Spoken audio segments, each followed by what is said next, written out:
Well, thank you very much for giving me the opportunity to present on the genetics of arrhythmogenic cardiomyopathy and the implications for clinical practice.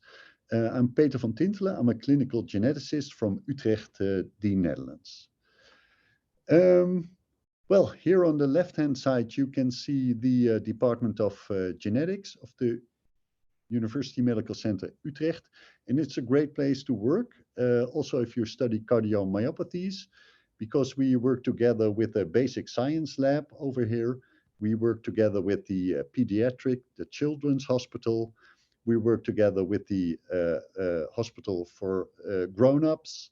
And one thing that's very interesting, we also closely work together with the Department of Veterinary Medicine, where they also do see animals with cardiomyopathies. So it's a great environment to work. So what I would like to discuss today are a few things. First of all, I would like to talk about the different definitions of arrhythmogenic cardiomyopathy. Then I will move to the genetic section. I will discuss genes to remember, but also genes to forget.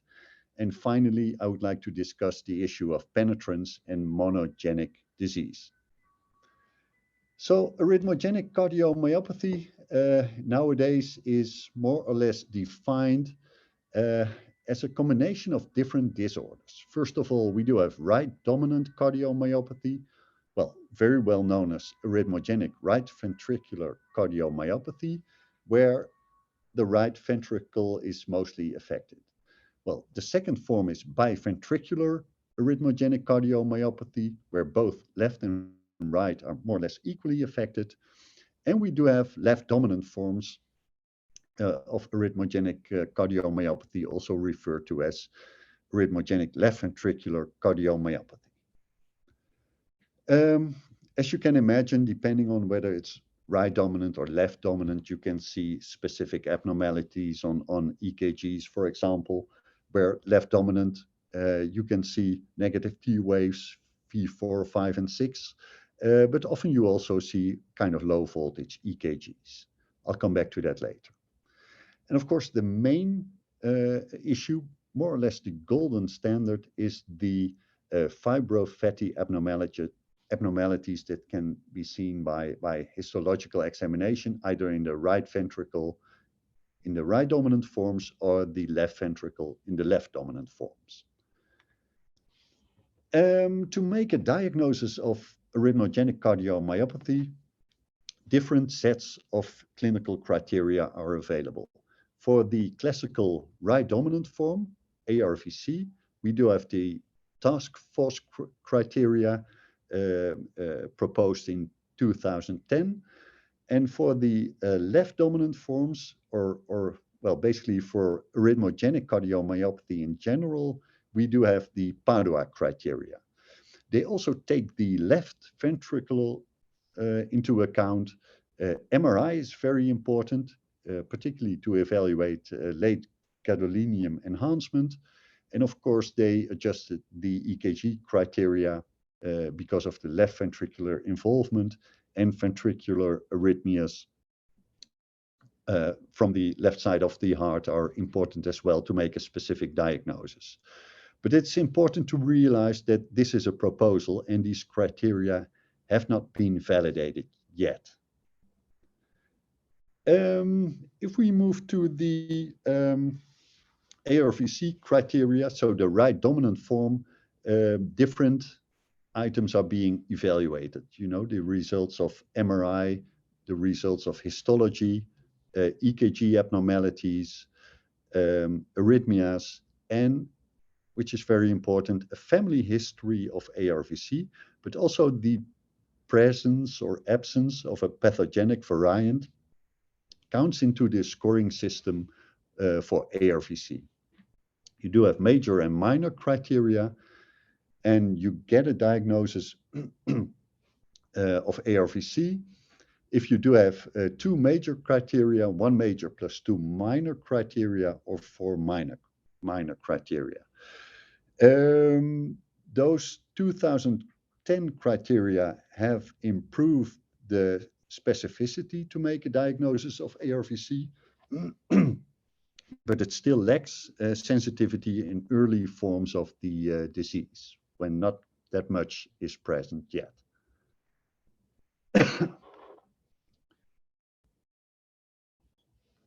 But fibrofatty infiltration is more or less the gold standard in a diagnosis.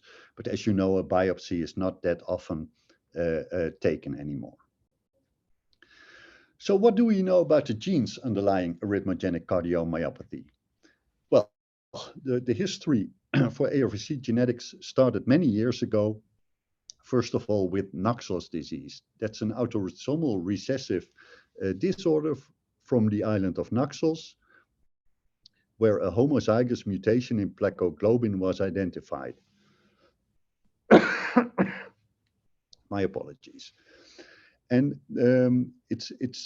well, abnormalities can be identified, also fibrofatty replacement, but also kind of woolly hair and abnormalities of hand palms and soles can be identified. The same holds true for Carvajal syndrome, which is caused by homozygous mutation in the desmoplakin gene, so that's also autosomal recessive.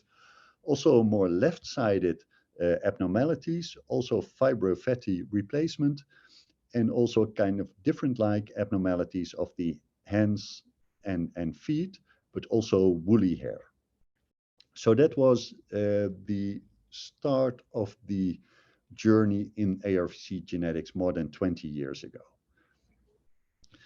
A few years later, desmoplakin was identified in isolated Arvc in an autosomal dominant form.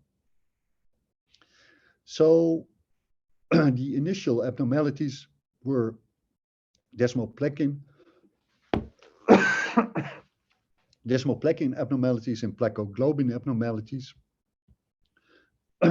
Sorry, I have to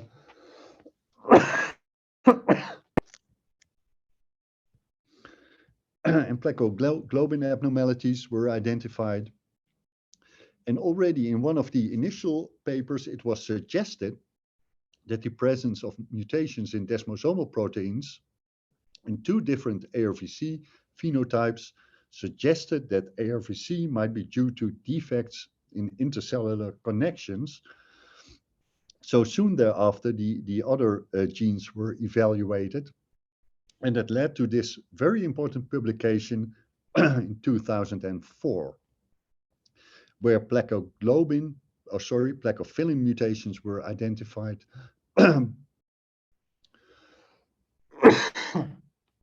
by Brenda Garrell. And they identified these mutations in 27% of patients. And that's, well, a kind of very impressive percentage. The mechanisms how these mutations lead to disease, well, are more or less known, but there's still a lot of things to discover. First of all, the fibrofatty infiltration leads to re-entry of the electrical signals, leading to arrhythmias. And also gap junction and ion channel remodeling are important. Basically, the cardiac desmosome is closely interlinked to ion channels and gap junctions. Also, abnormal calcium handling plays a role, but it's also important to realize that plakoglobin, so one of the desmosomal proteins, move from the cardiac desmosome to other places within the cell, amongst others to the nucleus. And there it suppresses, for example, the Wnt pathway, leading to increased adipogenesis and also leading to cardiomyocyte death, but it also activates other pathways leading to these abnormalities. Well, other potential abnormalities that can be encountered are dysregulation of microRNAs leading to adipogenesis in the cardiac tissue, but there's also a role for inflammation and autoimmunity. When we move back to the genetics part, well, PKP2 is a very important gene, as you can see here, but it's depending on different countries what the yield of genetic testing is. In the United Kingdom or Finland, it's slightly lower. But in the Netherlands, it's a bit higher. Up to 46% of patients do have this PKP2 mutations. The other genes are much more rare, 4% for desmoglein and 1 to 2% for the other genes. And it's of interest that 6% of patients do have more than one variant leading to disease.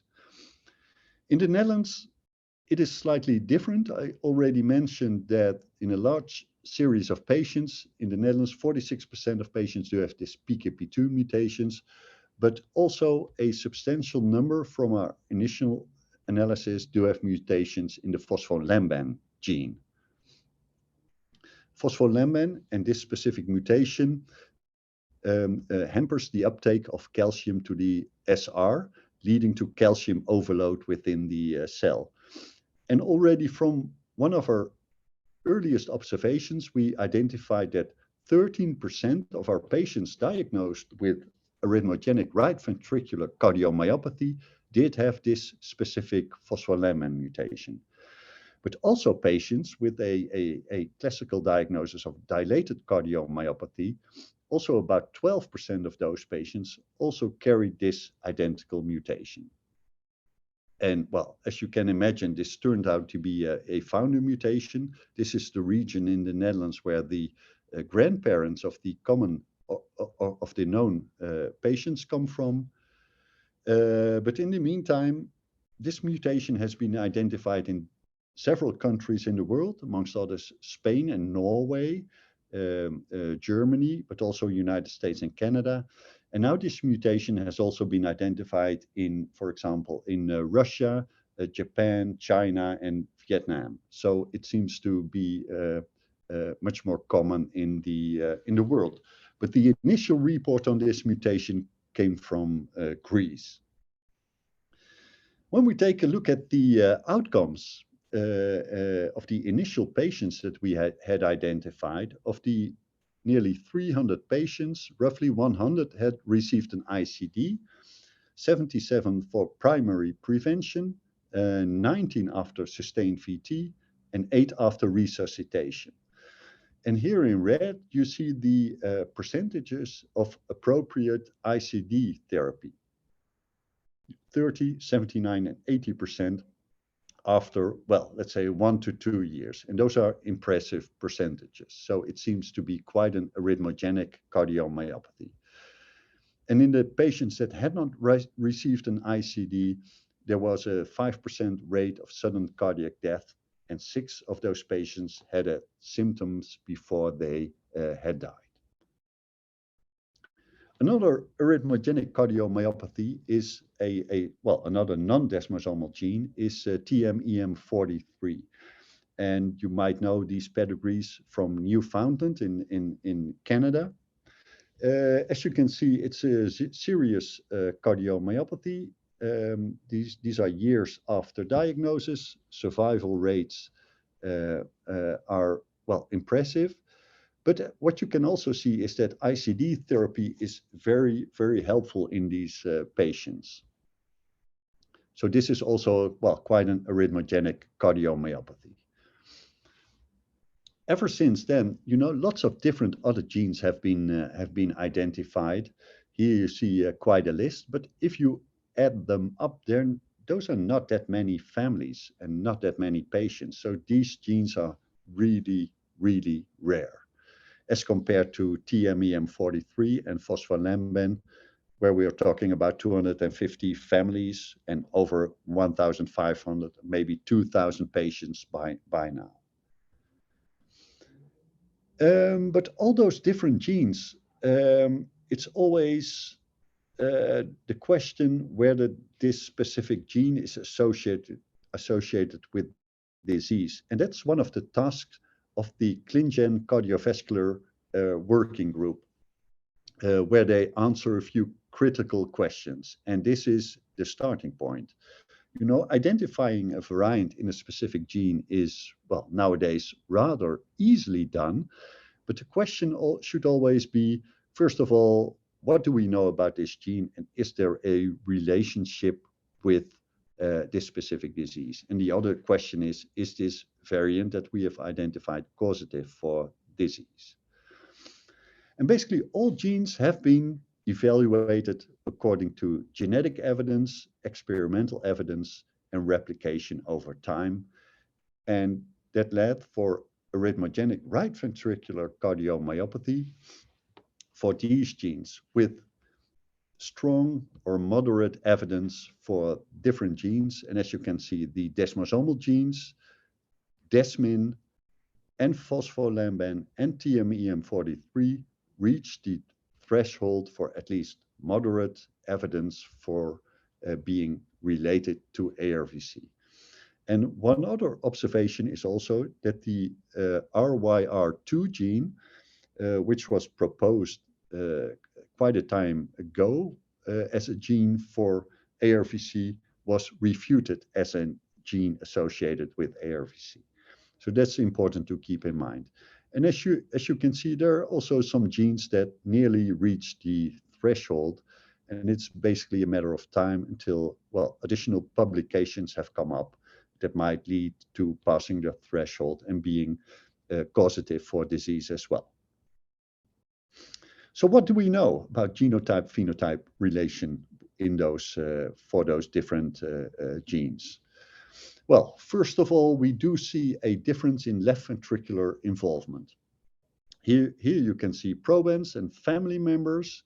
And as you can see, left ventricular involvement is highly prevalent in nearly 70% of patients with a phospholamban or a TMEM43 mutation, followed by desmoplekin, by multiple mutations, by desmoglin, desmocolin, and the percentage is the lowest for PKP2, but still 16% of probands with PKP2 do have left ventricular involvement.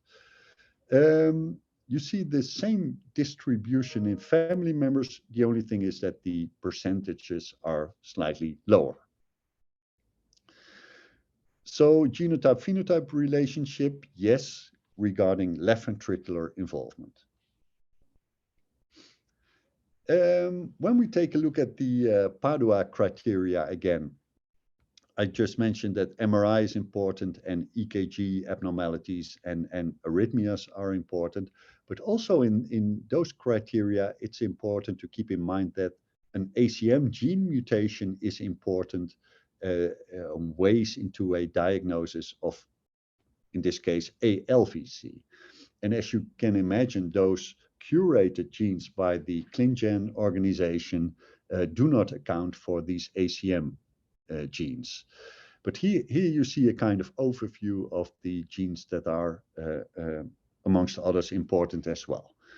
So we already discussed these genes belonging to ARVC, but some of the genes that are important in left-dominant arrhythmogenic cardiomyopathy are filamin C, lamin AC, BAG3, and RBM20. So those are definitely important as well, but they haven't been evaluated like that has been done for the right dominant form. But that is something that will probably evolve in the future.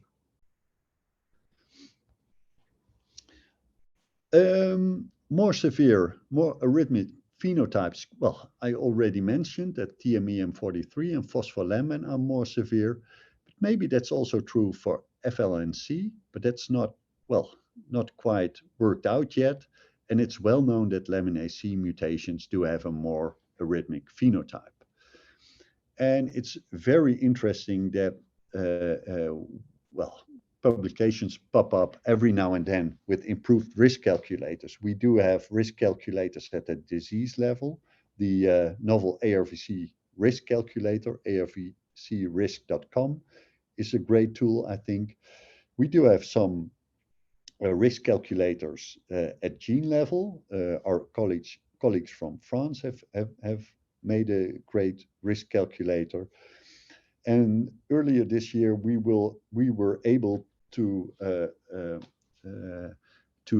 present the first risk calculator on a mutational level for this specific phospholamban mutation.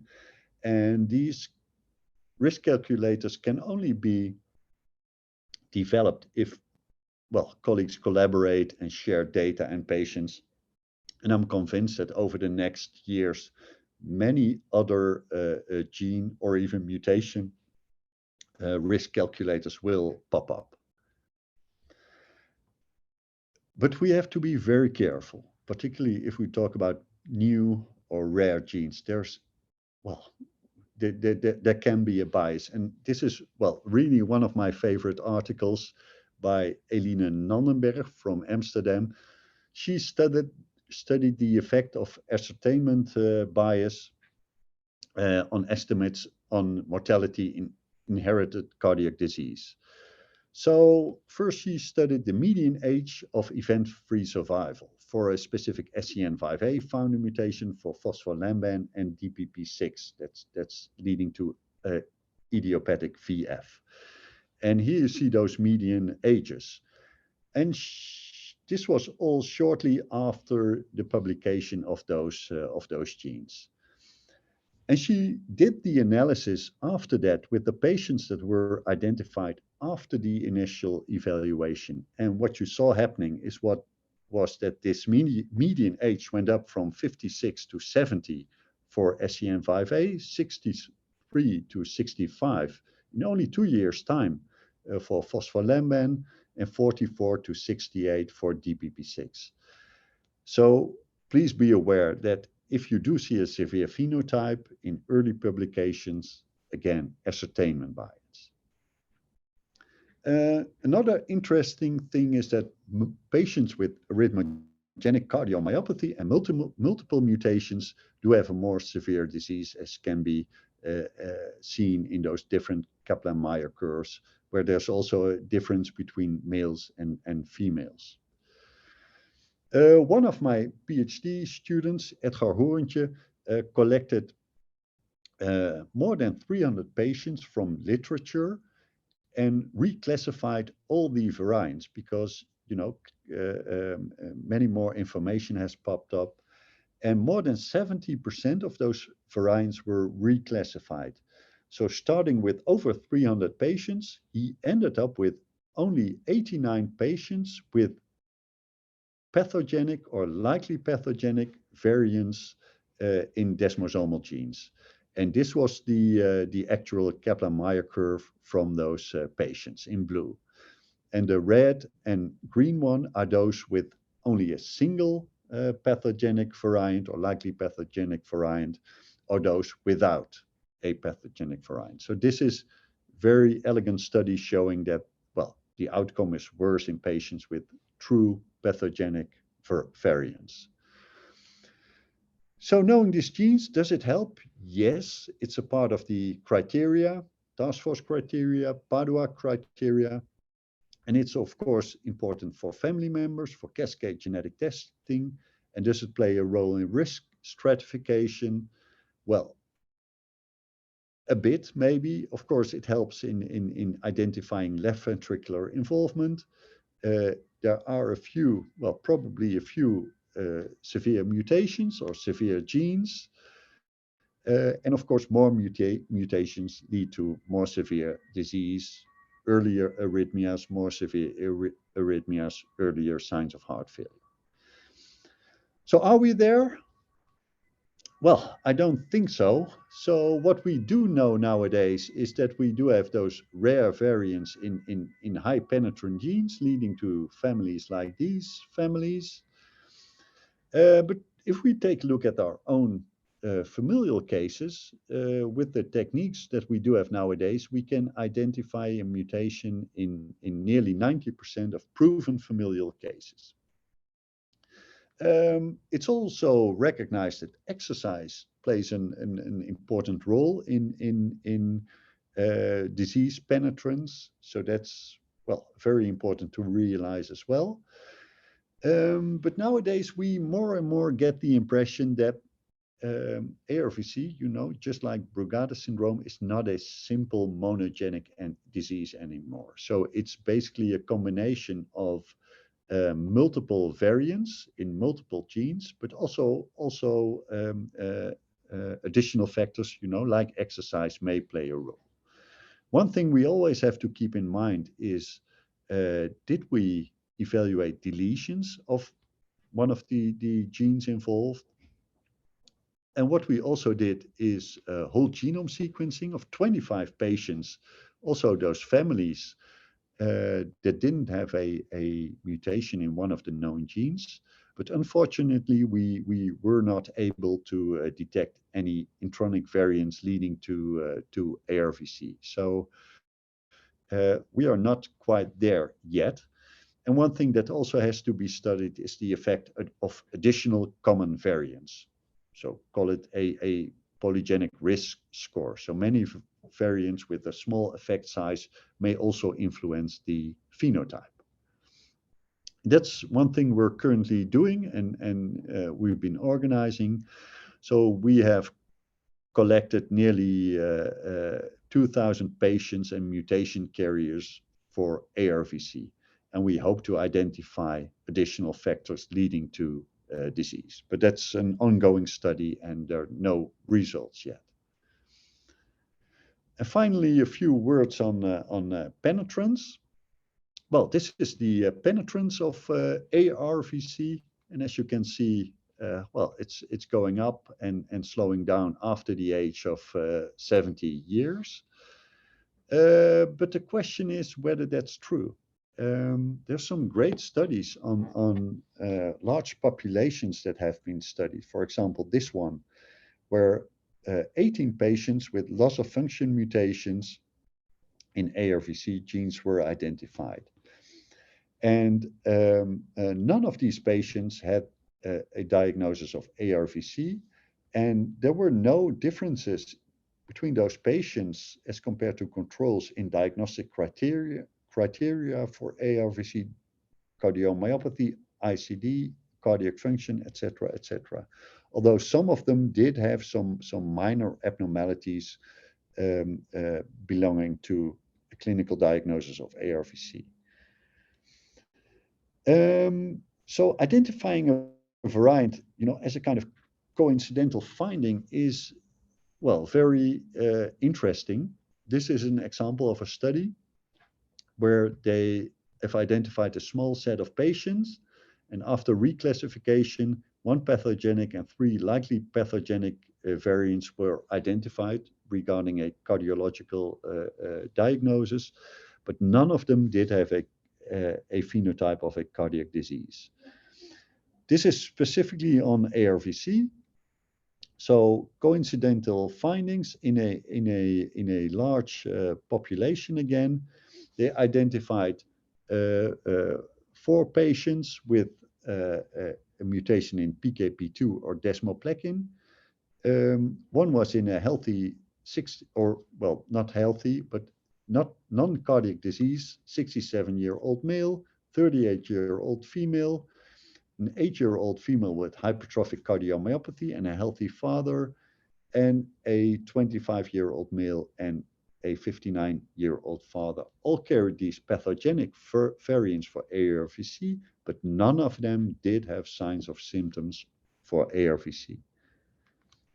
So that's a kind of worrying, and that was even further evaluated by Eric Carrut and his colleagues. They did have over 60,000 whole exome sequencing, and they identified 140 patients with a mutation or pathogenic or likely pathogenic variant in one of the ARVC genes, so 0.23%. And none of them did have a diagnosis of ARVC, and the percentage of abnormalities in cardiac evaluation was similar as to controls. And from that study, they estimated the penetrance to be 6% rather than 40 to 60%. So it's very likely that not only having the mutation is important, but also, the environment or the identical genetic background is important to develop disease, yes or no. The same holds true for, well, the Dutch favorite mutation, Phospholamban. There are lots of control populations we studied in earlier days, but now also in large populations. And in the northern part of the Netherlands, 1 in 500 people do carry this specific variant. Well, in this northern part of the Netherlands, roughly 5.6 million people live there. And that would mean that there would be nearly 11,000 patients in the Netherlands. But in our registry, there are only 1,000 patients, and the Netherlands is quite well organized with cardiogenetics. It's being reimbursed by the health insurance companies, so the threshold to get a genetic test is low. So what does this mean? Could this PLN also be a low penetrant gene, or is it just a susceptibility variant? Those are very interesting concepts to think about, but we definitely have to keep in mind again that the penetrance is much lower than we anticipated, particularly if there's no history of disease or any signs of symptoms. So in conclusion, arrhythmogenic cardiomyopathy, left dominant forms, right dominant forms, and biventricular forms. The right dominant form is desmosome related. 50% of patients do have pathogenic or likely pathogenic variants, and 90% of familial cases do carry this mutation. There are some genotype-phenotype relationships. Well, having multiple pathogenic or likely pathogenic variants, therefore you have to screen all genes. We do have non-desmosomal genes and desmoplekin, for example, with left ventricular involvement, a bit more as compared to the other genes. Please be careful in interpreting genetic test results because a large percentage have to be reclassified every now and then. Please be careful in new monogenic genes. Keep in mind that there can be a bias. Highly penetrant dominant mutations are rare, often consider it as a risk factor. So basically, it has to add up. And finally, the genotype is very important for genetic counseling, but the phenotype is most important for treating disease. Well, thank you very much for your kind attention. And finally, I want to acknowledge, all people working on this project, but basically the PhD students that do the work. Thank you for your kind attention, and I'm more than happy to answer your questions. Thank you.